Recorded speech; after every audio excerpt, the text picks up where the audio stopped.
Bonjour et bienvenue dans Ils font l'actu. La santé au travail est un enjeu crucial dans toutes les entreprises, mais c'est aussi un sujet complexe, avec une réglementation évolutive et la difficulté de certains dirigeants à réussir à mettre en place une véritable politique de prévention des risques. C'est pourquoi ils ont souvent besoin de faire appel à des spécialistes comme notre invité, Olivier Poyer. Bonjour. Bonjour. Vous êtes avocat spécialisé en droit social et en santé au travail. Vous avez fondé le cabinet Poyer Avocat. Et vous aidez depuis 20 ans les entreprises justement à gérer ce risque lié à la santé au travail qui présente à la fois un fort enjeu sur le plan financier, bien sûr, mais aussi sur le plan de leur image. D'abord, est-ce que le Covid a changé la prise en compte de la santé au travail dans les entreprises ? Au moins, le Covid a fait en sorte que la santé au travail parle aux dirigeants, à l'ensemble des services d'une entreprise, ce qui n'était peut-être pas obligatoirement le cas avant. Et parle à toutes les entreprises, c'est ça? Toutes les entreprises, tous les secteurs d'activité, même des secteurs d'activité qui, naturellement, ne sont pas des secteurs où il y a tant beaucoup de risques professionnels. Là, maintenant, ça leur parle, sachant qu'il faut reconnaître que la santé au travail, aujourd'hui, touche tous les secteurs d'activité, évidemment, on l'a bien vu avec le Covid, mais aussi avec l'explosion des risques psychosociaux. Est-ce que vous intervenez uniquement quand il y a déjà eu un accident ou est-ce qu'on peut aussi faire un travail en amont, faire de la prévention ? Faire de la prévention, c'est idéal. Malheureusement, c'est vrai que les entreprises font très souvent appel à nous lorsqu'il y a eu un sinistre. Et là, on essaie de leur expliquer qu'est-ce qu'éventuellement il est possible de faire pour éviter ce type de sinistre. En les adressant d'ailleurs, lorsqu'on n'a pas eu toujours toutes les compétences, mais soit à leur service de santé au travail, soit auprès d'ergonomes, de psychologues, etc., avec lesquels nous avons l'habitude de travailler. Alors vous avez une expertise dans votre cabinet en matière de contrôle des abus et des coûts des accidents du travail et des maladies professionnelles. Est-ce que vous pouvez nous dire concrètement de quoi il s'agit ? Oui, l'idée, si vous voulez, c'est qu'il faut qu'on ait un système qui soit juste. Que l'entreprise, elle ait vraiment l'impression qu'elle paye lorsqu'elle a généré un risque. Si elle est coupable. Si elle est coupable, voilà. Et ça, c'est vrai qu'on a un système en France qui est un système qui a beaucoup favorisé l'indemnisation. Voilà. On indemnise facilement, on reconnaît facilement, notamment l'accident du travail. Ce qui fait que je peux très bien avoir un accident du travail qui est reconnu, alors même qu'il n'y a eu aucun acte anormal.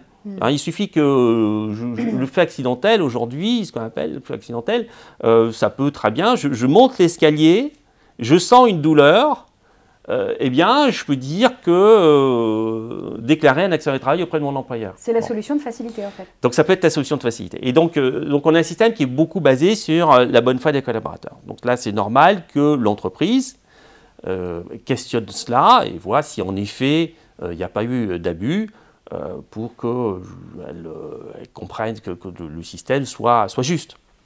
Donc voilà, on a ce rôle qui est quelque chose qui est important aussi pour éviter les abus auprès de collaborateurs.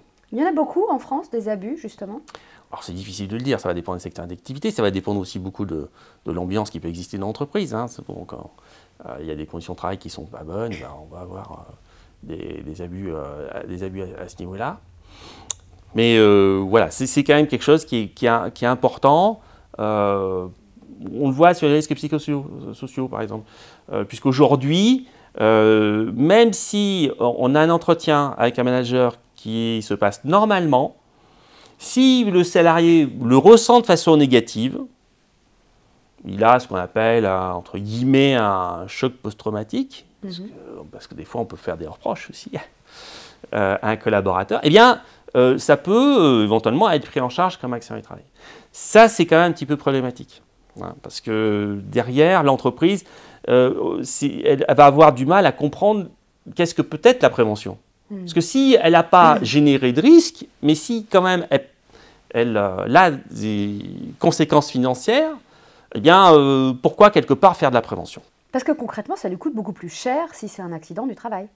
Ah, bien sûr, puisque si c'est en maladie, ce sera la sécurité sociale, alors que l'accident du travail ou les maladies professionnelles, derrière, c'est entre guillemets, même si c'est un peu mutualisé, mais enfin, derrière, c'est elle, en effet, qui va payer.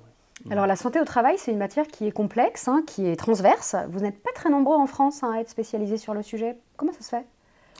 Bon, déjà parce que c'est pas ou très peu enseigné à l'université. C'est une matière qui fait appel à plusieurs branches du droit. Puis après, ça nécessite de s'intéresser un petit peu à la chimie, à la biologie, la psychologie, même de façon générale à la médecine. Donc c'est voilà, c'est une matière qui nécessite d'être un petit peu curieux. Voilà. Et c'est vrai qu'on n'est pas obligatoire beaucoup à avoir fait cela. Moi, il se trouve que c'est un petit peu les hasards, en fait, puisque j'étais vraiment à la base avocat droit social classique, on va dire. Et puis, c'est les hasards de la vie qui ont fait que je me suis spécialisé dans ce domaine. Pour terminer, quelles sont les valeurs de votre cabinet d'avocat? La valeur principale qu'on souhaite véhiculer, c'est que l'humain soit au centre de l'entreprise. Et par exemple, aujourd'hui, moi, ce qui m'inquiète et qui me fait un petit peu peur, c'est quand je vois cet attrait très important pour les entreprises, par exemple pour l'intelligence artificielle. Donc, et où je vois un entrepôt Amazon où on multiplie les machines, parce que c'est vrai qu'elles ne font pas grève, et puis il y a un bon niveau de satisfaction et de productivité. Tout ça, c'est très bien.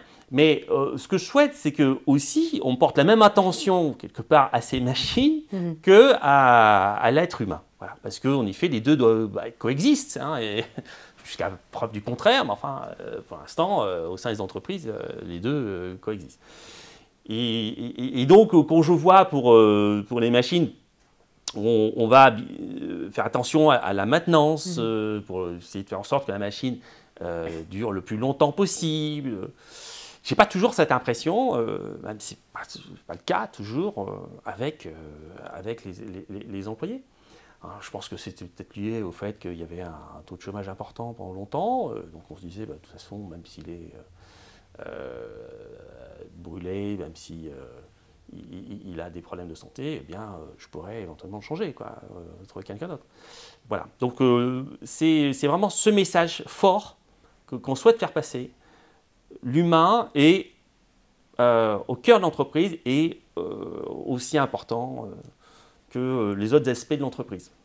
Merci beaucoup Olivier Pouey d'être venu sur le plateau d'Ils font l'actu nous parler de santé au travail. À bientôt.